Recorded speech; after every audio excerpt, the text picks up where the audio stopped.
નમો લોહે સૌહરિહંતાનમ નમો લોહે સૌદાનમ નમો લોહે સૌહાયર્યાન નમો લોહે સૌજાયાનમ નમો લોહે સૌત્રિકાળવતી સાવનમ ઓંકારમિંદુ સંયુક્ત નિત્યમ ધ્યાયંતિ યોગિન કામદમોક્ષનો છે ઓંકારાય નમો નમઃ મંગલમ ભગવાન મંગલમ સુતમોહિ મંગલમ કુંકુંડાર્યો જૈન્દ્રમો સુમંગલમ નમઃ સમયસ્થાનાય સ્વાનુભૂત્યા ચકાસ્તે ચિત્તવાય ભવાય સર્વવા કૃપાવનિદાતા.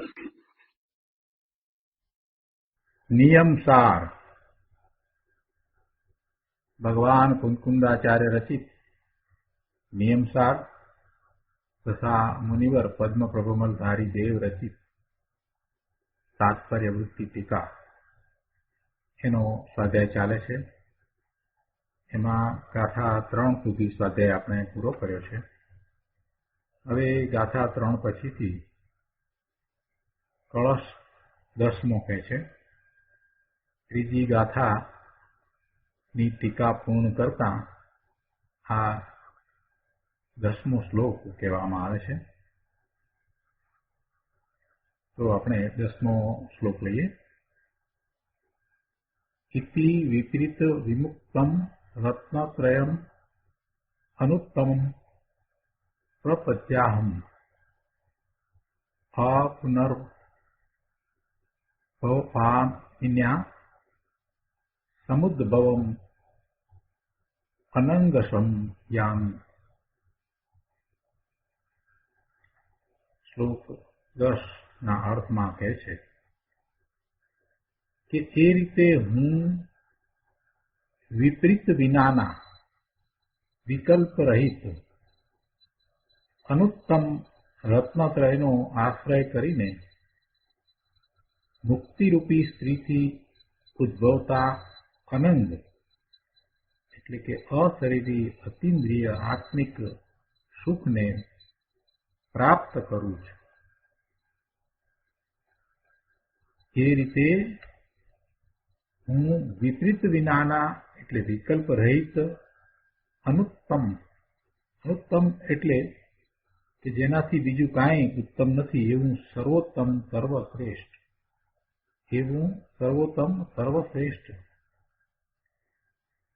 વિકલ્પ રહિત વિપરીત વિના એ રત્નત્રયનો આશ્રય કરીને મુક્તિરૂપી સ્ત્રીથી ઉદ્ભવતા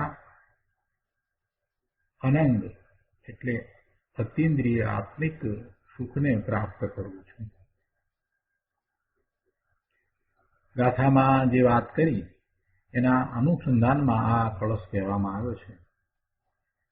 કેમ કે ત્યાં ગાથામાં સાર શબ્દ મૂકી અને વ્યવહાર રત્નત્રય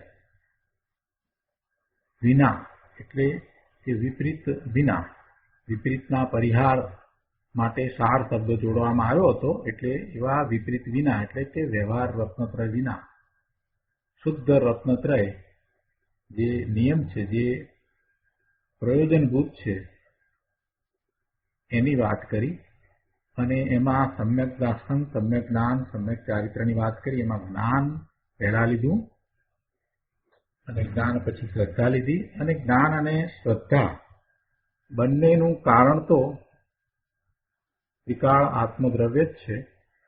એટલે કે કારણ નિયમ છે. કારણ નિયમ શું છે? તો આત્માનો સ્વભાવ છે. આત્માનો સ્વભાવ કેવો છે? તો તે અનંત ચતુષ્ટયમય આત્માનો સ્વભાવ છે. આત્મામાં અનંત જ્ઞાન, અનંત દર્શન, અનંત સુખ, અનંત વીર્ય એવા અનંત ચતુષ્ટમય આત્માનો જે સ્વભાવ છે, જેને શુદ્ધ જ્ઞાન ચેતના પરિણામ કહેવામાં આવ્યું, એવો આત્માનો સ્વભાવ છે. એ કારણ છે. અને એવા કારણને લીધે જે પ્રયોજનભૂત છે એવું કાર્ય, એ કાર્ય નિયમ એટલે કે સમ્યક દર્શન, સમ્યક જ્ઞાન, ચારિત્રના જે પરિણામ થાય છે, જે મોક્ષ માર્ગ છે. અને એમાં એમ કહ્યું કે એ નિયમ, એ કાર્ય નિયમ, જે મોક્ષ માર્ગ રૂપ સમ્યક દર્શન, સમ્યક જ્ઞાન, સમ્યક ચારિત્ર આ પરિણામ છે, એમાં કોઈ વ્યવહાર રત્નત્રય નથી. એટલે એવા વ્યવહાર રત્નત્રયના એટલે કે વિપરીતના પરિહાર માટે સાર શબ્દ જોડવામાં આવ્યો છે. આવી વાત ત્રીજી ગાથામાં કરવામાં આવી અને એના અનુસંધાનમાં આ શ્લોક કહેવામાં આવ્યો છે. એટલે શરૂઆત જે રીતે કરી કે એ રીતે હું વિપરીત વિનાના એટલે વિકલ્પ રહિત, એટલે કે એવા વ્યવહાર રત્નત્રય વિના જે સર્વોત્તમ રત્નત્રય છે તેનો આશ્રય કરી અને આ મુક્તિરૂપી સ્ત્રીથી ઉદ્ભવતા અતિન્દ્રિય આત્મિક સુખને પ્રાપ્ત કરવું છે.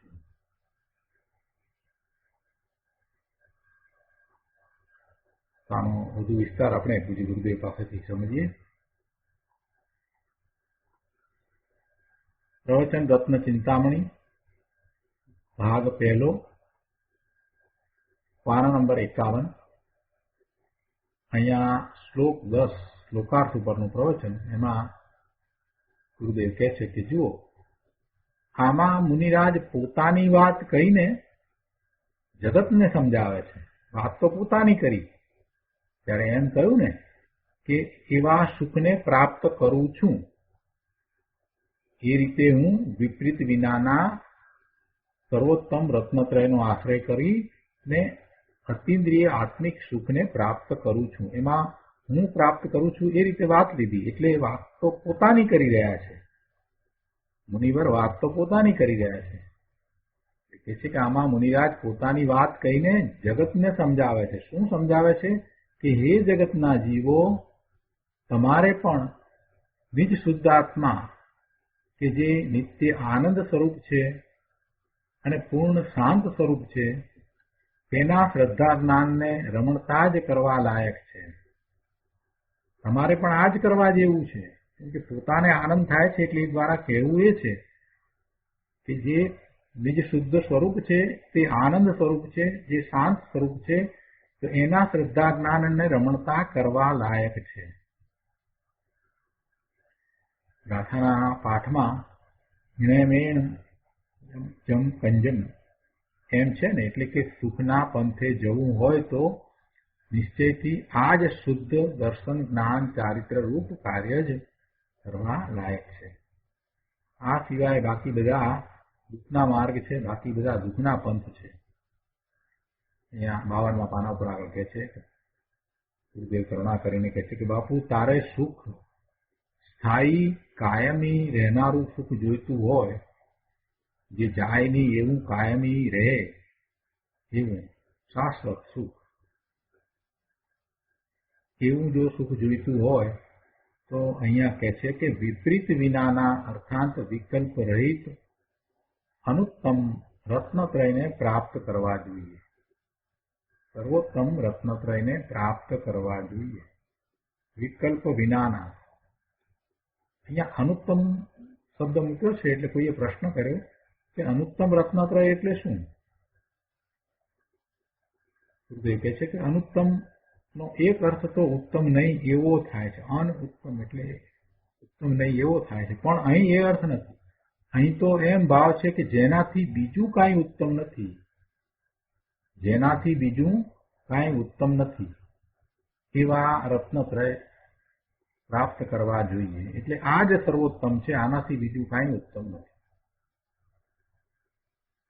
ભગવાન આત્મા આનંદનો નાથ પ્રભુ એક જ્ઞાયક સ્વરૂપ અંદર શાશ્વત ધ્રુવ છે. તેનું શ્રદ્ધાન કરવું, તેનું જ્ઞાન કરવું અને તેમાં જ ઠરવું રમવું એવા શુદ્ધ રત્નત્રય સિવાય જગતમાં કોઈ ઉત્તમ ચીજ નથી. આગળ ચોથા પેરેગ્રાફમાં ગુરુદેવ કહે છે કે મુનિરાજ કહે છે, હું વિપરીત વિનાના અર્થાંત રાગ વિનાના મારી ચીજના નિજ શુદ્ધ આત્માના શ્રદ્ધા જ્ઞાન અને શાંતિના ભાવને પામું છું.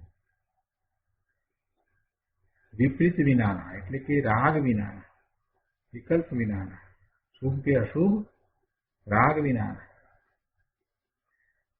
નિજ શુદ્ધ આત્માના શ્રદ્ધા, જ્ઞાન અને શાંતિના ભાવને પામું છું. અંદર મારો ભગવાન ત્રિકાળી ચૈતન્ય મહાપ્રભુ નિત્ય બિરાજે છે. તેના આશ્રયે જે નિર્મળ રત્નત્રય પ્રગટ થાય છે તેને હું પ્રાપ્ત કરું છું, અંગીકાર કરું છું. અર્થાત મને તે જ ઉપાદે છે, કેમ કે તે જ પરમ આનંદની પ્રાપ્તિરૂપ મુક્તિનો ઉપાય છે. તે શુદ્ધ રત્નત્રયની પ્રાપ્તિ એ જ પરમ આનંદની પ્રાપ્તિ છે. પરમ આનંદની પ્રાપ્તિ બીજી કોઈ નથી. પોતાના નિજ શુદ્ધ સ્વરૂપના આશ્રયે જે નિર્મળ રત્નત્રય પ્રગટ થાય છે તે શુદ્ધ રત્નત્રય, નિર્મળ રત્નત્રય, સમ્યક જ્ઞાન, દર્શન, ચારિત્રના પરિણામ એ જ પરમ આનંદની પ્રાપ્તિરૂપ મુક્તિનો ઉપાય છે. આગળ કહે છે કે અંદર મારો નાથ સ્વભાવે પૂર્ણ પરમાત્મા છે. પોતે ભગવાન આત્મા પરિપૂર્ણ છે, પરમાત્મા સ્વરૂપ છે, સર્વજ્ઞ સ્વરૂપ છે. એટલે કહે છે કે તેને હું સમ્યક દર્શનમાં પચાવું છું, અર્થાત તેની પ્રતીતિ કરું છું.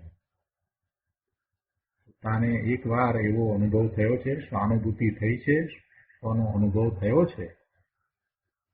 એટલે કહે છે કે સમ્યક દર્શનમાં હું પચાવું છું, એટલે કે તેની પ્રતીતિ કરું છું, તથા તેને હું સ્વસંવેદન જ્ઞાન દ્વારા જાણું છું. તેમજ તેમાં જ હું ઠરું છું. ત્યારે આવો અનુભવ થાય છે ત્યારે ત્રણેય વસ્તુ સાથે છે. જ્ઞાન છે, એ પણ નિજ શુદ્ધ આત્મ સ્વભાવના કારણે, કે જે કારણ પરમાત્મા છે, જે કારણ નિયમ છે, એને લીધે એ સ્વસંવેદન જ્ઞાન પ્રગટ થાય છે. પોતાના આત્માનું જ્ઞાન પ્રગટ થાય છે અને એના જ કારણે એને એવું સમ્યક શ્રદ્ધા પ્રગટ થાય છે. એટલે બંને સમ્યક દર્શન અને સમ્યક જ્ઞાનની ઉત્પત્તિનું કારણ તો પોતાનું નિજ શુદ્ધ સ્વરૂપ જ છે. એ જ કારણ પરમાત્મા જ એનું કારણ છે, કારણ નિયમ છે એ જ એનું કારણ છે. શુદ્ધ જ્ઞાન ચેતના પરિણામ એવો આત્માનો સ્વભાવ છે એ જ એનું કારણ છે. કે જે ત્રિકાળ પરમ પારિણામિક ભાવે રહ્યો છે, જે બદલાતો નથી, એવો એનો એ સ્વભાવ છે. અને એવા સ્વભાવની સન્મુક્તતા એને જ્ઞાનમાં જાણતા જે નિર્મળ પરિણામ થયા તે જ્ઞાન છે, અને એમાંથી આવતા આનંદનો અનુભવ કરતા જે શ્રદ્ધાન થયું તે સમ્યક શ્રદ્ધા છે, એ સમ્યક દર્શન છે. અને એમ જ્ઞાન અને શ્રદ્ધાના ભાવે રહેતા એ સમ્યક ચારિત્ર થાય છે. એમ એ સમ્યક ચારિત્ર થાય છે. એટલે એવું જ્ઞાન શ્રદ્ધાન રૂપે ત્યાં જ રહેવું, ત્યાં જ લીનતા કરવી, ત્યાં જ ઠરવું, એ જ મુક્તિનો ઉપાય છે. કહે છે કે તથા તેને હું સ્વસંવેદન જ્ઞાન દ્વારા જાણું છું. પહેલા તો એમ કહ્યું કે તેને હું સમ્યક દર્શનમાં પચાવું છું, અર્થાત તેની પ્રતીતિ કરું છું, તથા તેને હું સ્વસંવેદન જ્ઞાન દ્વારા જાણું છું, તેમજ તેમાં જ હું ઠરું છું, કેમ કે આ મને મુક્તિનો ઉપાય છે. હૃદય કહે છે કે ભાઈ, સુખ પામવાની આ એક જ રીત છે. જગતના લોકો જ્યાં પ્રીતિ જોઈએ ત્યાં પ્રીતિ કરતા નથી, અને જ્યાં ને ત્યાં પ્રીતિ કરે છે, પણ એમ કરતા એમને કઈ સુખની પ્રાપ્તિ થતી નથી. સુખ પામવાની તો આ એક જ રીત છે. જ્યાં પ્રીતિ કરવી જોઈએ ત્યાં પ્રીતિ કરે તો સુખ પામે. ક્યાં પ્રીતિ કરવી જોઈએ? પોતાના સ્વરૂપને વિશે પ્રીતિ આણવી જોઈએ અને એની સન્મુખ થઈ અને એવા નિર્મળ પરિણામ કરવા જોઈએ. પણ એમ નથી કરતા અને બીજે ક્યાંક બહારમાં પ્રીતિ કરે છે. એટલે દુઃખી થાય છે. કૃપાળુ દેવે પણ કહ્યું છે ભાવના બોધમાં કે અનંત સૌખ્ય નામ દુઃખ ત્યાં રહી ન મિત્રતા. અનંત દુઃખ નામ સૌખ્ય પ્રેમ ત્યાં વિચિત્રતા. 18મા વર્ષે આ વાત કરી છે મેં. શું વાત કરી છે કે અનંત સૌખ્ય નામ દુઃખ એટલે જરાક માત્ર દુઃખ, બિલકુલ દુઃખ ન હોય એવું સહેજ માત્ર જે હોય તો નામ દુઃખ, એમ કેવા માત્ર દુઃખ, નામ દુઃખ, બાકી કઈ દુઃખ ખરેખર ન હોય, પણ અનંત સુખ હોય, અનંત સૌખ્ય અને સાથે નામ માત્ર દુઃખ, કહેવા પૂરતું કહી શકાય, ખાલી નામ દુઃખનું વાળીએ એટલું જ, બાકી ખરેખર વાસ્તવમાં દુઃખ હોય જ નહીં, ત્યારે એમ કહેવાય કે નામ માત્ર દુઃખ. કે છે અનંત સૌખ્ય નામ માત્ર દુઃખ ત્યાં રહીને મિત્રતા, એટલે એના તરફ તો એ દ્રષ્ટિ કરતો નથી, એની મિત્રતા કરતો નથી, એના તરફ એ પ્રીતિ કરતો નથી. અને એનાથી ઊંધું જ્યાં અનંત દુઃખ અને નામ સૌખ્ય, એટલે અનંત દુઃખ છે અને નામ માત્ર જરાક અમતું સુખ છે, ત્યાં એ શું કરે છે કે પ્રેમ, ત્યાં એ પ્રેમ કરે છે. આ વિચિત્રતા છે. 18મા વર્ષે આવી વાત કરી છે. આત્મામાં અનંત સુખ ભર્યું છે, તેના આશ્રયમાં જતા અનંત સુખ પ્રગટ થાય છે, અને ત્યાં નામ દુઃખ એટલે કે દુઃખ છે જ નહીં એમ જ કહેવાય, એમાં દુઃખ છે જ નહીં, છતાં અરે ત્યાં એણે મૈત્રી, ત્યાં એને સમીપતા ન કરી, ત્યાં એને પ્રીતિ ન લાવી, અને જ્યાં આત્માની શાંતિથી વિરુદ્ધ અનંતી આકુળતા અને દુઃખ છે, તથા નામ સુખ એટલે કે કલ્પના માત્ર સુખ છે, ત્યાં પ્રેમ કરે છે, ત્યાં પ્રીતિ લાવે છે. આ ભારે વિચિત્રતા છે. ગુરુદેવ તો એને મૂંઢતા કહે છે, કે ગજબની મૂંઢતા ભાઈ આ તો.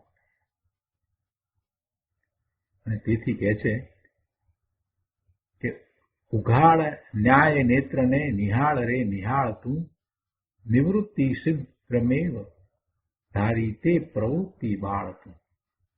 આ નિર્મળ સમ્યક દર્શન જ્ઞાન ચારિત્ર એ ન્યાય નેત્ર છે, તેને તું ઉઘાડ, અને જે સાચું છે, જે સમ્યક છે એને સમજ, અને એવો વિવેક લાવી અને તારા સ્વરૂપનું લક્ષ કર. જે અત્યારે તું પ્રીતિ કરી રહ્યો છે, એવી પ્રવૃત્તિ કરી રહ્યો છે, ત્યાંથી તું નિવૃત્ત થા. વિવેકપૂર્વક તું તારા સ્વરૂપનું લક્ષ કર.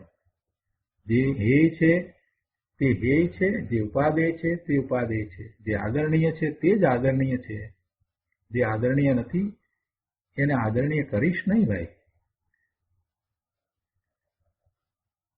શુભાશુભ ભાવ છે તે આદરણીય નથી, તારું સ્વરૂપ છે તે જ આદરણીય છે, તે જ ઉપાદેય છે. આગળ અહીંયા 53ના પાના ઉપર ત્રીજા પેરેગ્રાફમાં કહે છે કે અહીં મુનિરાજ કહે છે કે નિજ ચૈતન્ય મહાપ્રભુને સ્વીકારી તેના શ્રદ્ધા જ્ઞાન કરવા અને ત્યાં જ લીન થવું, ત્યાં જ રમણતા કરવી, ત્યાં જ વિશ્રામ લેવો, એ એક જ મને સુખનો ઉપાય છે. એ એક જ મારે માટે સુખનો ઉપાય છે. પોતાના સ્વરૂપને સ્વીકારી, ચૈતન્ય મહાપ્રભુને સ્વીકારી એટલે પોતાનું ચૈતન્ય સ્વરૂપ છે એનો સ્વીકાર કરવો, સ્વીકાર કરી અને આ એ હું છું એમ અનુભવવું, એમ જ્ઞાન કરવું, એ સમ્યક જ્ઞાન છે. અને એવી ત્યાંથી આવતા અતિન્દ્રિય આનંદ, જે અતિન્દ્રિય આનંદનું જન્મસ્થાન છે, તો ત્યાંથી આવતા એવા અતિન્દ્રિય આનંદનું વેદન અનુભવવું, અને એમ શ્રદ્ધા કરવી, એની જ શ્રદ્ધા કરવી, એમ ત્યાં ઠરવું, લીન થવું, એવા આનંદ રૂપે, એવા જ્ઞાન રૂપે લીન થવું, ત્યાં ઠરવું, વિશ્રામ લેવો, ત્યાં જ વિશ્રામ લેવો, એ જ સુખનો ઉપાય છે. આ વાત કરી એટલે કોઈએ કહ્યું કે પણ આમાં કઈ ત્યાગની તો વાત આવે કે ના આવે? એમ કઈ ત્યાગની તો વાત કરી નહીં. ગુરુદેવ કહે છે કે ત્યાગ અને ગ્રહણ બંને છે ને, ત્યાં ત્યાગ પણ રહ્યો છે ને ગ્રહણ પણ રહ્યું છે ભાઈ. વિકલ્પ માત્રનો એટલે કે વ્યવહાર રત્નત્રયના વિકલ્પનો ત્યાં ત્યાગ છે, અને એવો ત્યાગ થતાં ત્રિકાળી આનંદ સ્વરૂપ ભગવાન આત્માનું ગ્રહણ થયું છે. એટલે ત્યાં ત્યાગ અને ગ્રહણ બંને છે. ત્યાં નિર્મળ અનુત્તમ રત્નત્રય રૂપ માર્ગ પ્રગટ થયો. આ ત્યાગ અને આ ગ્રહણ છે અને આ સુખનો ઉપાય છે. મુનિરાજ કહે છે કે એ રીતે હું વિપરીત વિનાના વિકલ્પ રહિત અનુત્તમ રત્નત્રયનો આશ્રય કરીને મુક્તિરૂપી સ્ત્રીથી ઉદ્ભવતા અનંગ એટલે અતિન્દ્રિય સુખને પ્રાપ્ત કરું છું. જે સુખને અનુભવવા માટે ઇન્દ્રિયોની જરૂર ના પડે એવું સુખ, શરીર દ્વારા એ અનુભવાય એમ નહીં, શરીર વિના જ, ઇન્દ્રિયો વિના જ જે અનુભવાય એવું સુખ, સીધું આત્માથી જ પોતાને અનુભવમાં આવે એવું સુખ, એવો આનંદ, એને અહીંયા તો મુનિરાજ પ્રાપ્ત કરે છે. મુક્તિરૂપી સ્ત્રી એટલે પોતાની પરમ સુખની દશા એવી પરિણતિ અને તેનાથી ઉદ્ભવતા અનંગ એટલે અશરીરી અતિન્દ્રિય, શરીર વિના અતિન્દ્રિયપણે જે આત્મિક સુખ, તેને હું પ્રાપ્ત કરું છું એમ કહે છે. ગુરુદેવ એક સ્પષ્ટતા કરતા અહીંયા કહે છે કે જો અત્યારે હમણાં પણ મુક્તિરૂપી પરિણતિથી ઉદ્ભવતા સુખને પ્રાપ્ત કરું છું એમ ત્યાં કહ્યું છે, કેમ કે એમ થવાનું છે. હજી પૂર્ણ દશા નથી, પૂર્ણ મુક્ત દશા નથી, પણ એમ એ માર્ગમાં આવ્યા છે એટલા માટે એ વાત કરી છે. મારો ભગવાન હું છું, મારો પ્રભુ હું છું, અને એવા નિજ પ્રભુને શરણે જઈને તેમાં હું સ્થિત રહું, સ્થિર રહું. તેથી તેના ફળમાં મને પૂર્ણ અશરીરી અતિન્દ્રિય આનંદની પ્રાપ્તિ થશે જ. તે માર્ગમાં આવ્યા છે તો હવે એવા અતિન્દ્રિય પૂર્ણ આનંદની પ્રાપ્તિ થશે જ, એવા શાશ્વત સુખની પ્રાપ્તિ થશે જ. આ વાત કરી એટલે અહીંયા પાછો સાથે જે પ્રશ્ન ઉદ્ભવે એનો પણ ઉત્તર ગુરુદેવે આપી દીધો છે. હા થશે, પણ હમણાં શું? તો કળશના યામી અર્થાંત પ્રાપ્ત કરું છું એમ છે ને, પ્રાપ્ત કરું છું એમ છે ને, યામી એટલે પ્રાપ્ત થશે. થશે નહીં એટલે અત્યારે જે વાત થઈ છે તેના દ્વારા એ થશે એમ તો કહ્યું છે. અત્યારે ખરેખર તો એ સુખી તો છે જ, સુખમાં જ છે, આનંદમાં જ છે, અતિન્દ્રિય આનંદ એ અનુભવી રહ્યા છે, પણ પછી પૂર્ણ અતિન્દ્રિય આનંદની પ્રાપ્તિ થશે જ. તો પૂર્ણ સુખની પ્રાપ્તિના ઉપાયભૂત અનુત્તમ રત્નત્રયરૂપ માર્ગમાં સ્થિત છે એટલે એવા આનંદને પ્રાપ્ત કરું છું એમ કહ્યું છે. અને હવે એ પૂર્ણતાને પણ પ્રાપ્ત કરશે. એ કહે છે કે આ તો બહુ થોડા શબ્દોમાં ઘણું ભર્યું છે ભાઈ. આગળ 54મા પાના ઉપર બીજા પેરેગ્રાફમાં કહે છે કે ભગવાન આત્મા અંદર ત્રિકાળ આનંદ સ્વરૂપે વિરાજે છે, પણ જગતના લોકોને, અજ્ઞાનીઓને કાંઈ સૂઝ નથી. પોતે નામ સ્વરૂપ ભગવાન આત્મા છે, અનંત ગુણનો પિંડ છે અને એનું નિર્મળ ભવન થઈ રહ્યું છે. એવા પોતાના સ્વરૂપનું લક્ષ્ય નહીં કરતા એ બહારમાં અને બહારમાં જ રહ્યો છે. એનો ઉપયોગ બહારમાં જ રહ્યો છે. એ ઉપયોગને પલટાવીને સ્વસન્મુખ કરે તો એને સમ્યક જ્ઞાન, સમ્યક દર્શનના પરિણામ થાય અને એવા પરિણામે રહેતા એને સમ્યક ચારિત્ર થાય. પણ આ વાતની અજ્ઞાનીઓને ખબર નથી. અજ્ઞાનીઓને પ્રમાદ વર્તે છે. અજ્ઞાનીઓ મિથ્યાત્વને કારણે, મોહને કારણે, અજ્ઞાનને કારણે સ્વરૂપનું લક્ષ્ય કરતા જ નથી. તેથી મુનિરાજ એમને ઉપદેશ આપતા કહે છે કે ભાઈ અમને આવો આનંદ પ્રાપ્ત થાય છે, તું પણ એવો આનંદ પ્રાપ્ત કર. મુનિરાજ કહે છે કે હું નિજ પૂર્ણ આનંદ સ્વરૂપ આત્માના નિર્મળ જ્ઞાન, શ્રદ્ધાન અને રમણતા વડે વર્તમાનમાં નિરાકુળ આનંદને પ્રાપ્ત કરું છું અને આ જ માર્ગે પૂર્ણ અનંગ સુખને પ્રાપ્ત કરીશ. આ જ મોક્ષનો ઉપાય છે, આ જ શાશ્વત સુખનો માર્ગ છે. આ સિવાય બીજો કોઈ માર્ગ નથી. અશુભ ભાવ તો દુઃખ છે જ અને શુભ ક્રિયાના ભાવ પણ દુઃખ જ છે. તેથી પુણ્ય પાપરૂપ બંને ભાવોનો પરિહાર કરીને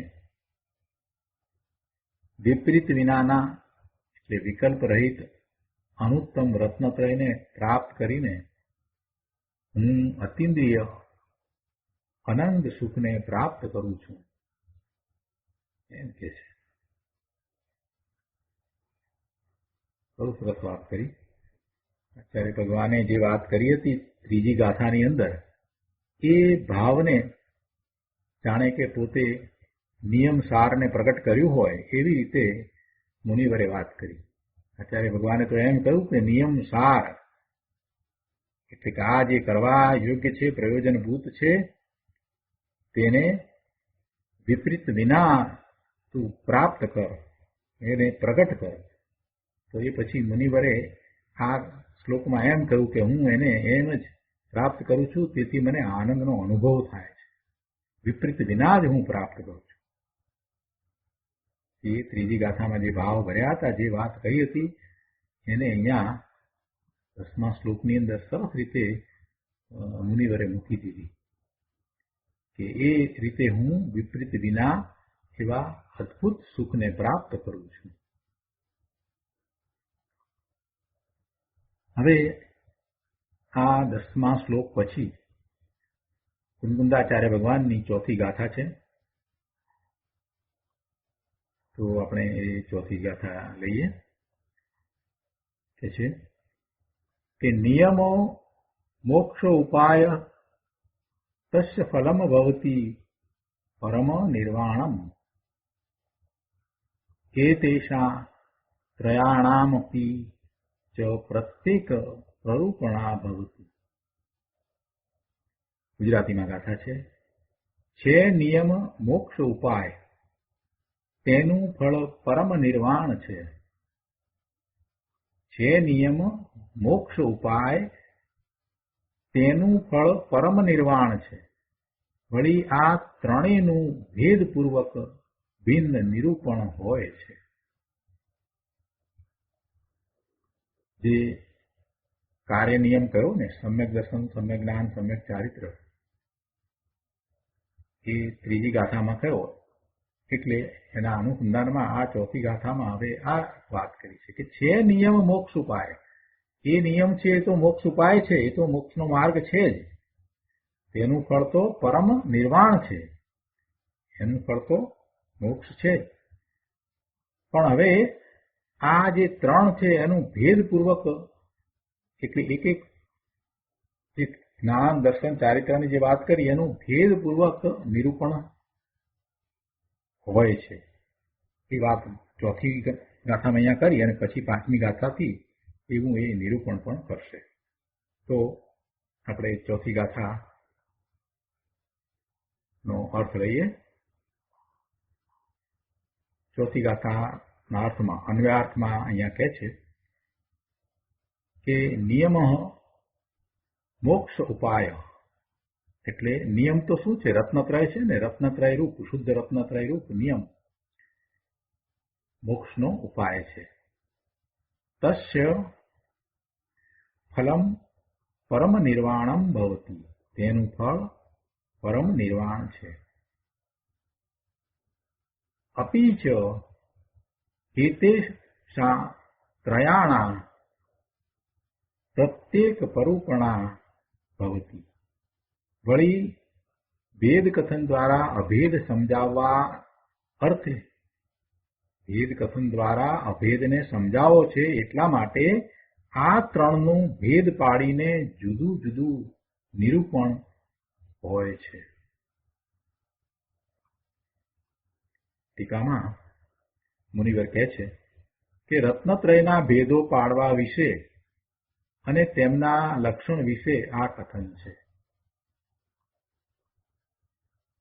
સમસ્ત કર્મના નાશથી સાક્ષાત મેળવાતો મહા આનંદનો લાભ તે મોક્ષ છે. તે મહા આનંદનો ઉપાય પૂર્વોક્ત નિરઉપચાર રત્નત્રય રૂપ પરિણતિ છે. સમસ્ત કર્મના નાશથી સાક્ષાત મેળવાતો મહા આનંદનો લાભ તે મોક્ષ છે. મહા આનંદનો લાભ તો મોક્ષમાં જ પ્રાપ્ત થાય, એટલે કે મુક્ત દશામાં જ પ્રાપ્ત થાય.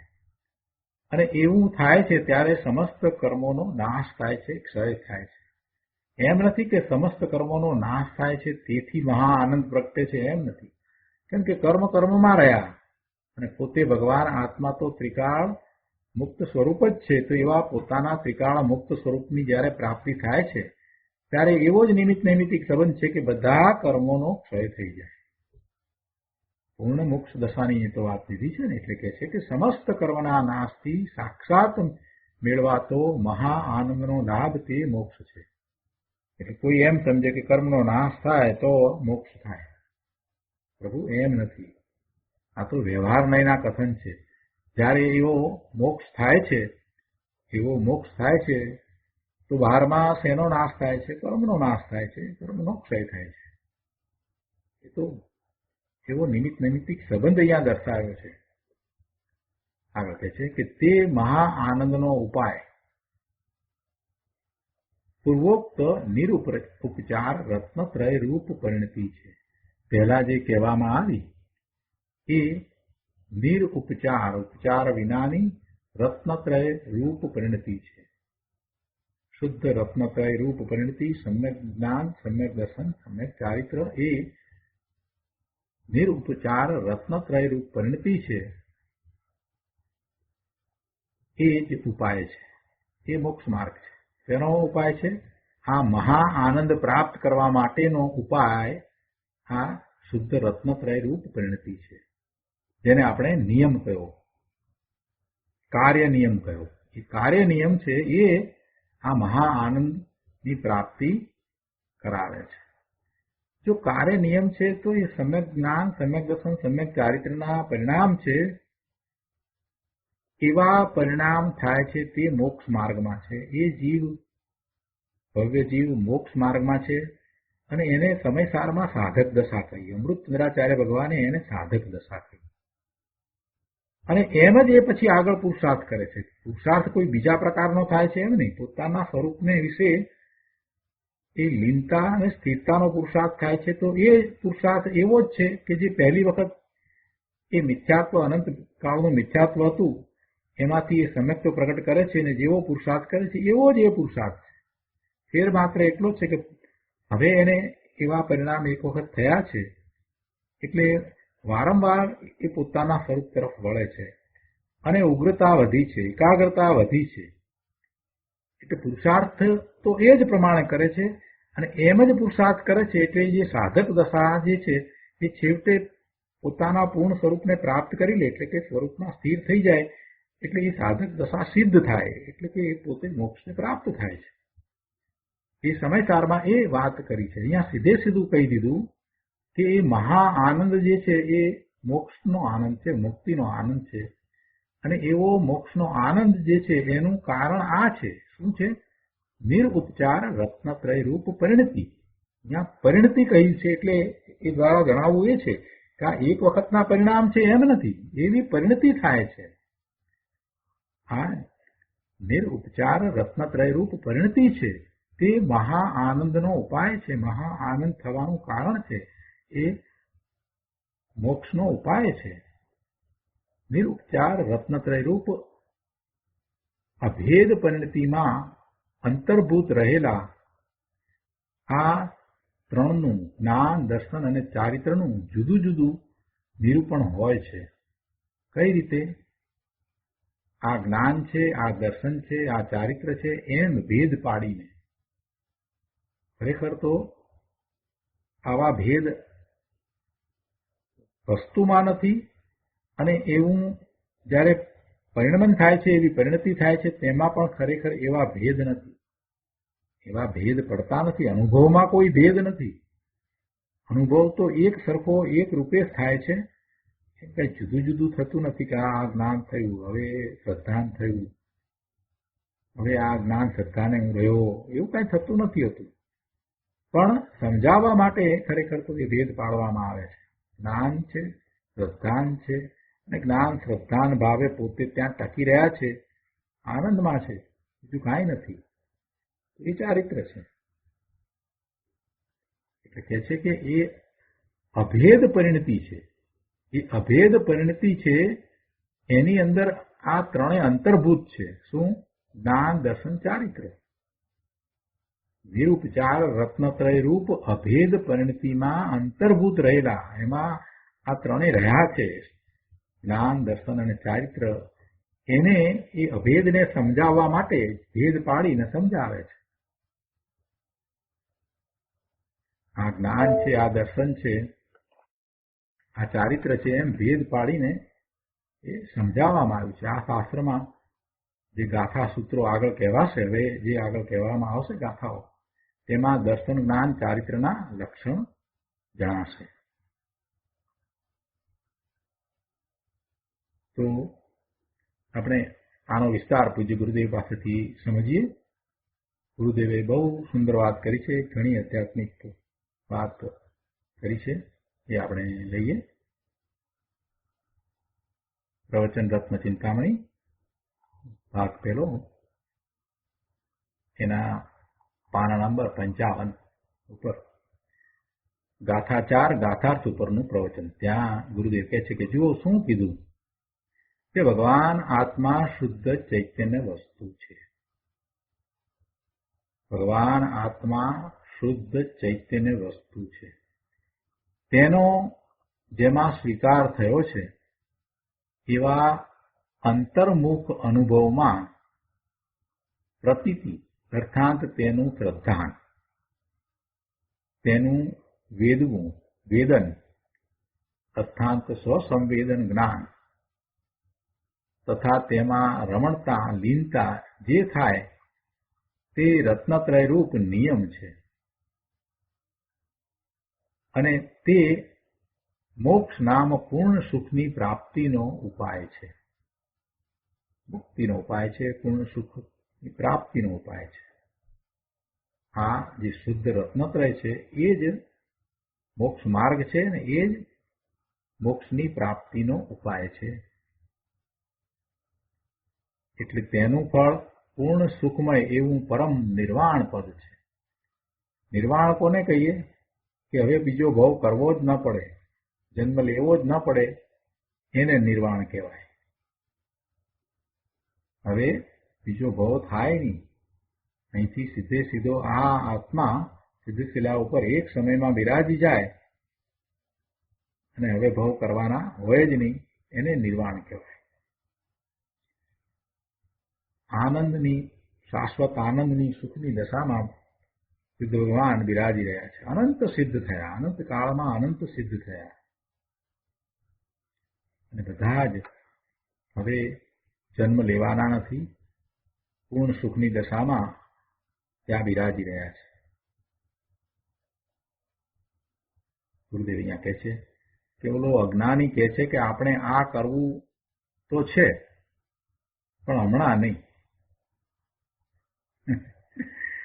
અજ્ઞાની શું કહે છે કે આપણે આવું કરવું તો છે પણ હમણાં નહીં. એમ કે 12માં કાંઈક સરખાઈ થઈ જાય પછી કરીએ છીએ. ધીરે ધીરે બધું બરાબર જરા થઈ જાય, છોકરાઓ ઠેકાણે પડી જાય, બધાના લગ્ન વગેરે થઈ જાય, બધું બરાબર, આ ધંધો છોકરાઓ સંભાળી લે વગેરે વગેરે, પછી વૃદ્ધાવસ્થા થશે ત્યારે કરીશું, હમણાં નહીં, પછી એમ કરતા કરતા ગુરુદેવ કહે છે કે જિંદગી ચાલી જાય. એમ કરતા કરતા એની જિંદગી પૂરી થઈ જાય. પછી તો એની સેન્સ પણ એવી થઈ ગઈ હોય કે આવો પુરુષાર્થ કરી પણ ન શકે. શક્તિ પણ એટલી ઘટી ગઈ હોય, યાદ શક્તિ ઓછી થઈ ગઈ હોય, સમજ શક્તિ ઓછી થઈ ગઈ હોય. જ્યારે તું કરી શકે એવો હતો ત્યારે તો તે કાંઈ કર્યું નહીં, અને હવે આંખે દેખાતું નથી, ને હવે કાને સંભળાતું નથી, ને હવે જેમ તેમ દિવસો વિતાવે છે ત્યારે તું ધર્મ કરવા નીકળ્યો છે. પહેલા તો વિચાર કર્યો નહીં. ગુરુદેવ એની વાત કરે છે અહીંયા. હમણાં નહીં, પછી એમ કરતા કરતા એની જિંદગી ચાલી જાય છે. એક સરસ એમાં વાત કરી છે, એટલે આ તો વાત આપણે લીધી છે. ગુરુદેવ કહે છે કે સમ્યક જ્ઞાન દીપિકામાં ધોબીનું દ્રષ્ટાંત આવે છે. કેમ કે નદીના ઘાટ ઉપર એ કપડાં લઈને ધોબી ધોવા ગયો. એ કપડાં ધોવે છે તો ધોતા ધોતા એને પાણી પીવાની તરસ લાગી, ખૂબ તરસ લાગી. કે તડકો ઉપર હોય એટલે તરસ તો લાગે. સવારનો આવ્યો છે, ધુએ છે, ધોબી છે, ઘણા કપડાં લઈને આવ્યો છે, પણ એને ગણકારીને કાંઈ નહીં, પછી પીવું છું. વધારે તરસ લાગી તો પછી એમ થયું કે ના લાવ ને હજી થોડા વધારે કપડાં ધોઈ લઉં ને પછી પાણી પીશ. પછી પાછા વધારે કપડાં ધોયા. ત્યાં હવે આવો તડકો અને પાણી શરીરમાંથી નીકળી ગયું હોય તો એને પછી ચક્કર આવ્યા એટલે એ પાણીમાં પડી ગયું. પાણીમાં ચક્કર આવીને બેભાન થઈને પડે.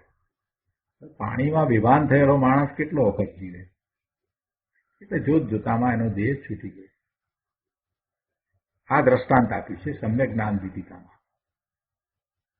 પાણી પીવાનો સમય હતો ત્યારે પાણી ન પીધું, થોડોક સમય પછી પણ ન પીધું, ને એ એમાં લાગ્યો રહ્યો કપડાં ધોવામાં, છેવટે આ દશા થઈ. એવી રીતે આ અજ્ઞાની ધર્મ માર્ગમાં પ્રયાણ નથી કરતો ને, સુખના માર્ગે એ પ્રયાણ નથી કરતો ને, એનો પુરુષાર્થ એવો સુખના માર્ગનો આદર તો નથી ને, મોક્ષ માર્ગનો ના પુરુષાર્થમાં એ વળતો નથી ને, તો એને કહે છે એવા અજ્ઞાની એ જે કહે છે ને કે હમણાં પછી કરીશું, તો એને આ કહ્યું છે કે ભાઈ આમને આમ તારું જીવન પૂરું થઈ જશે, જિંદગી ચાલી જશે, ક્યારે કરીશ? આમ તો કઈ કરવાનું રહેશે જ નહીં, પછી તારે જીવન જ પૂરું થઈ ગયું છે, પછી શું કરવાનો હતો? આવો અમૂલ્ય મનુષ્ય ભાવ મળ્યો છે એમને બેડ થઈ જશે. અજ્ઞાની હમણાં નહીં પછી કરશું એમ વિચારે, પણ બાપુ પછી જ રહેશે, કોઈ દી પહેલું થશે જ નહીં. ગુરુદેવ એમ કે છે. માટે મુનિરાજ કે છે હું આ રત્નત્રય રૂપ નિયમ જે મોક્ષનો ઉપાય છે તે હમણાં જ કરું છું. અહીંયા તો હમણાં જ જે શબ્દ છે ને એના ઉપર વજન છે, એના ઉપર ભાર મૂક્યો છે કે હમણાં જ કરું છું, વાયદા કરતો નથી, હમણાં જ કરું છું. શું?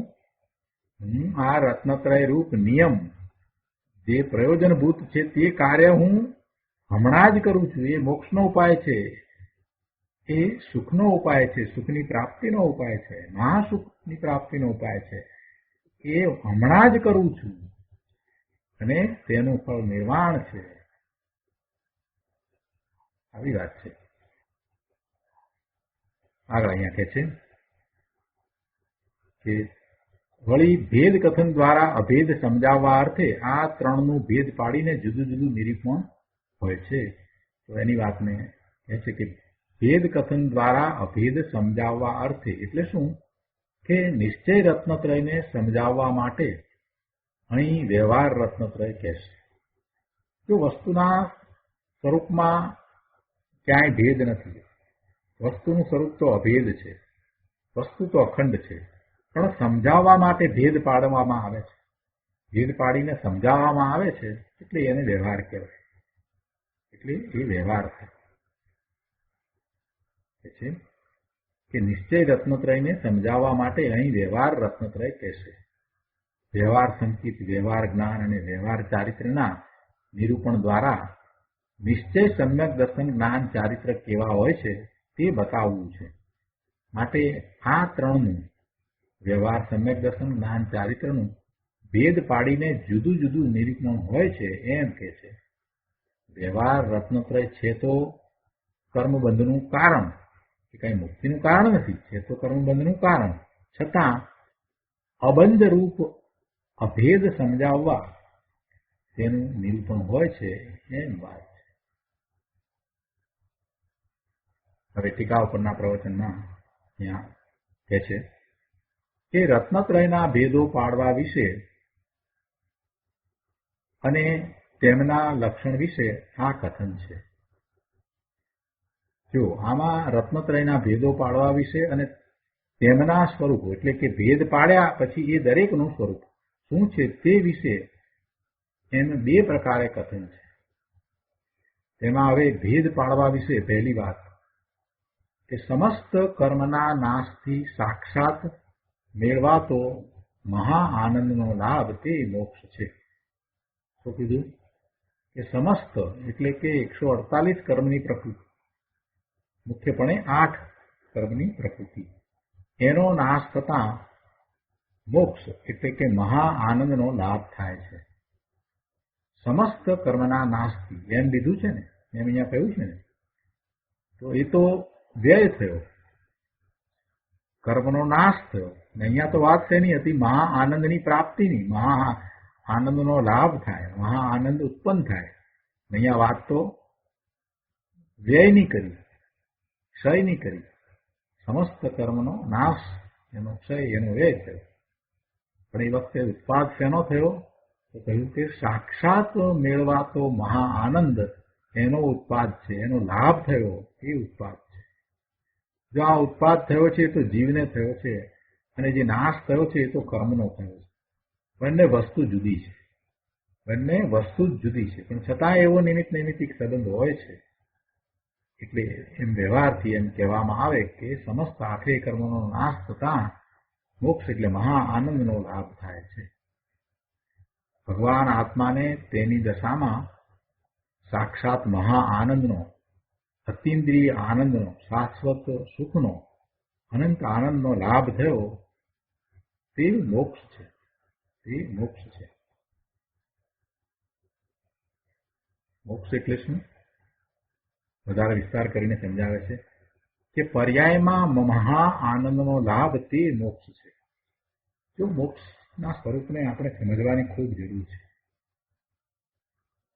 મોટાભાગના જૈનોને એ ખબર નથી કે મોક્ષ એટલે મુક્તિ, તો મુક્ત સ્વરૂપની પ્રાપ્તિ થતા એને ખરેખર શું પ્રાપ્ત થાય છે એની ખબર નથી. એટલે એનું મહાત્મ જ નથી આવતું.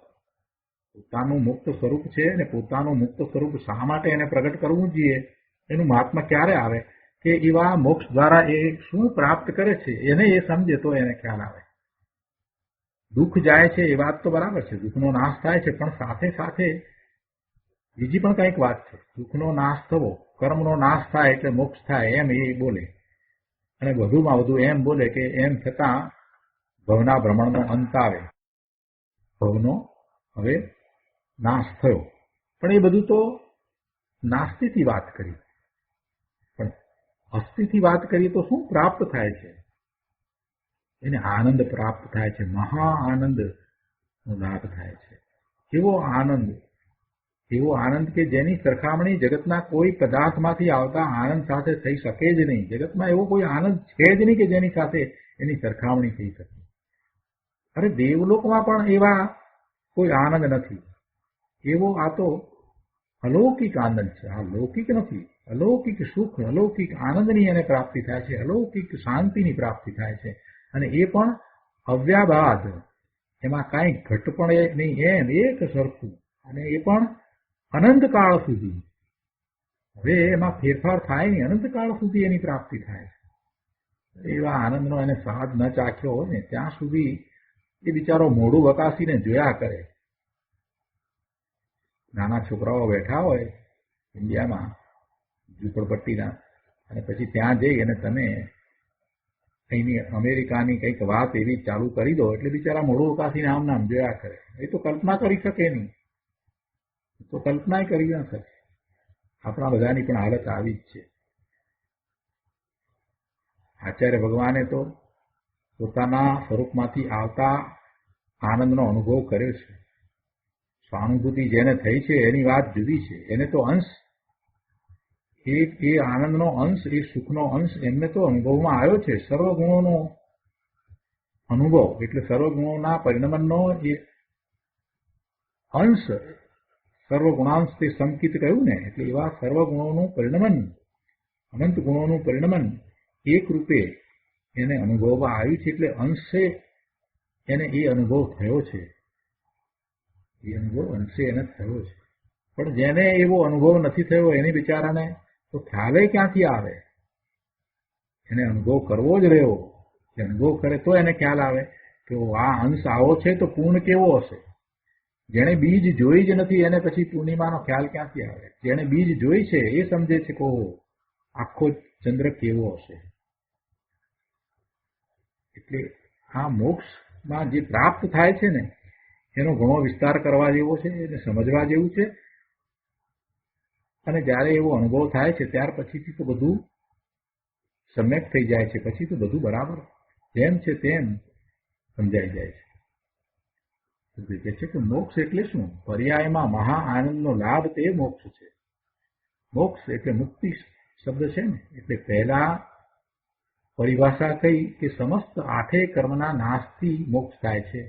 આ નાસ્તિથી કહ્યું, પણ તેના એટલે કે કર્મના નાશથી અસ્થિમાં શું મળ્યું?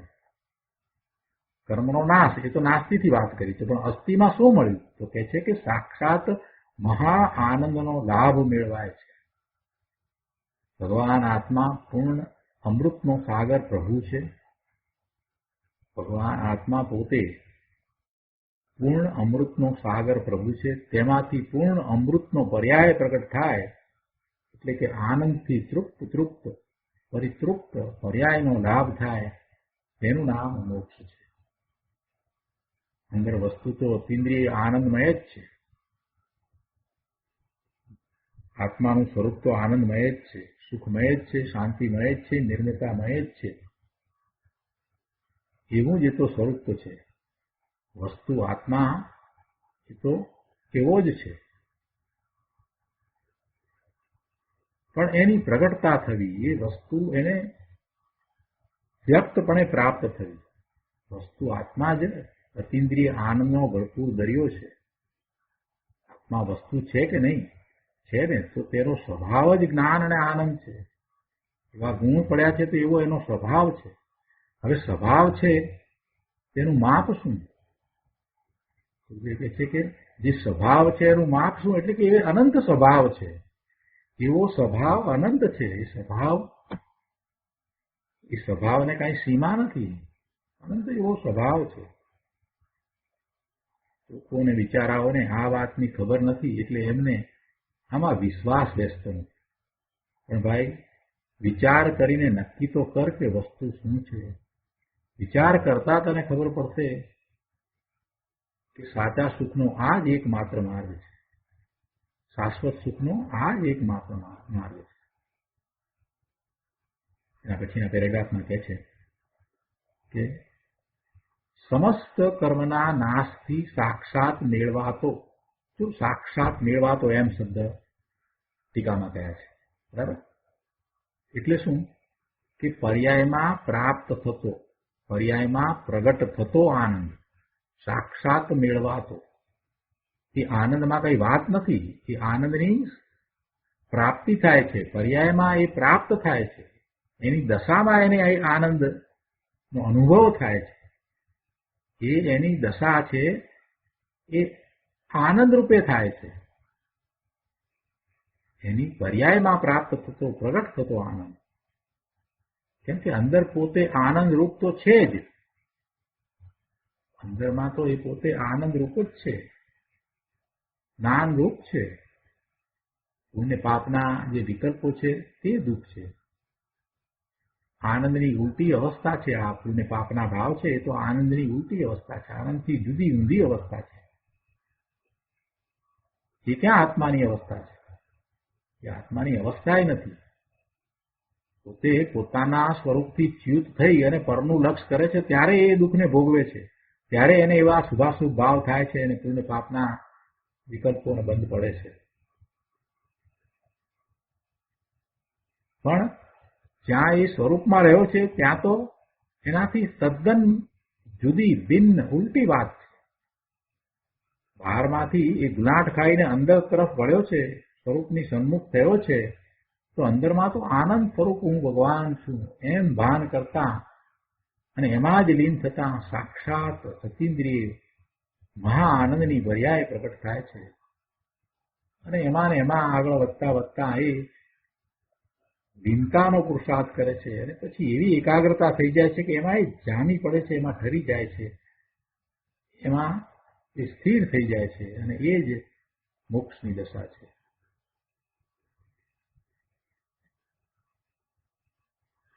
આજ પાના ઉપર 57 પાના ઉપર અહીંયા 5મા પેરેગ્રાફમાં કહે છે કે તે મહા આનંદનો ઉપાય પૂર્વોક્ત નિરુપચાર રત્નત્રય રૂપ પરિણતિ છે. આમ કહ્યું ને ટીકામાં તો કહે છે કે જુઓ, કળશ 10માં રત્નત્રયને વિકલ્પ રહિત કયા હતા અને અહીં તેને નિરુપચાર કહે છે. નિરુપચાર એટલે શું કે ઉપચાર વિનાના. ત્યાં 10મા કળશમાં શબ્દ શું મૂક્યો હતો વિકલ્પ રહિત, એ શુદ્ધ રત્નત્રય નિર્મળ પરિણામને એ વિકલ્પ રહિત કહ્યા હતા, અને અહીંયા એને નિરુપચાર કહ્યા છે. આ જ પરિણામ છે એને નિરુપચાર રત્નત્રય રૂપ ગણતિ એમ કરી અને એને નિરુપચાર કહ્યા છે. નિરુપચાર એટલે કે ઉપચાર વિનાના, અનઆરોપિત નિરુપચાર રત્નત્રય રૂપ પરિણતિ તે મોક્ષનો ઉપાય છે. અહીં આ સમ્યક દર્શન જ્ઞાન ચારિત્ર રૂપ રત્નત્રયને પરિણતિ એટલે પર્યાય કહી છે. એ પર્યાય છે, એ પરિણામ છે, અને એવા પરિણામ પછી થયા જ કરે છે. એટલે કોઈ અહીંયા પ્રશ્ન પૂછ્યો કે સમ્યક દર્શન આદિ ગુણ છે ને, સુખદેવ એનું સમાધાન આપતા કહ્યું છે કે ભાઈ એમ નથી. અહીં શું કહે છે કે એ ત્રણેય પરિણતિ છે, પર્યાય છે. એ પરિણામ ઉત્પન્ન થયા છે ને, સ્વરૂપનું લક્ષ કરતા તે કારણ નિયમ નો આશ્રય કરતા આવા કાર્ય નિયમરૂપ સમ્યક દર્શન જ્ઞાન ચારિત્રના પરિણામ ઉત્પન્ન થયા છે. એટલે પર્યાય છે. સમ્યક દર્શન આદિ પર્યાય છે, એ અવસ્થા છે, જીવની એ અવસ્થા છે. અને આ અવસ્થા છે એ તો ક્ષણિક છે, એ તો ક્ષણિક છે. જ્યારે અવસ્થાયી કોણ છે? પોતાનું ત્રિકાળ સ્વરૂપ છે તે અવસ્થાયી, તે ત્રિકાળી ચીજ છે. અવસ્થા અને અવસ્થાયી, જેની અવસ્થા થઈ છે એ અવસ્થાયી. અવસ્થાયી તો ત્રિકાળી ચીજ છે, પણ તેનું સમ્યક દર્શન, તેનો અનુભવ કરીને પ્રતીતિ, તેનું સમ્યક જ્ઞાન, તેનો અનુભવ થઈને જ્ઞાન, અને તેનું સમ્યક ચારિત્ર એટલે તેમાં સ્થિરતા લીનતા, એ ત્રણેય પર્યાય છે, અવસ્થા છે, હાલત છે, દશા છે, અંશ છે. અને તેને અહીંયા એ પરિણતિ કહી છે. આ પરિણામ થાય છે તો એને પરિણતિ કહી છે. તો આજનો સ્વાધ્યાય આપણે અહીંયા સુધી રાખીએ છીએ. હવે પછીના સ્વાધ્યાયમાં આ ગાથા સંબંધીની શેષ વાતો આપણે લઈશું.